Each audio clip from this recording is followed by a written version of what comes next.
नमस्कार बंधुगण, ज्योतिष कथार 49तम अध्याय को आपण मानक स्वागत। आज आम कथा हवा कुंभ राशि महिला मानकर लक्षण। 20 अध्याय आम जाना मीन राशि महिला मानकर लक्षण, तापर आम मेष ठारू मीन पर्यंत पुरुष मानकर लक्षण जाना। आज आम आलोचना करवा कुंभ राशि स्त्री मानकर लक्षण केमिति होता है। यहांकर शरीरर मुखमंडल अति सुंदर, पेट अंटा और पाद असुंदर थाए।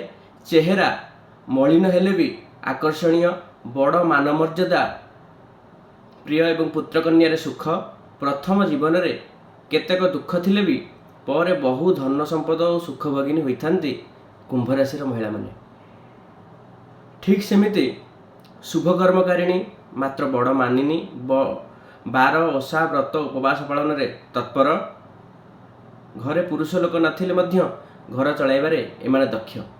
बहु भल गुण थाई मध्य अंतःकरण रे टिकिए कुटिलता भरी रही थाए। बापर बड़ झील और श्वशुर सान बहु प्राय होइथांती।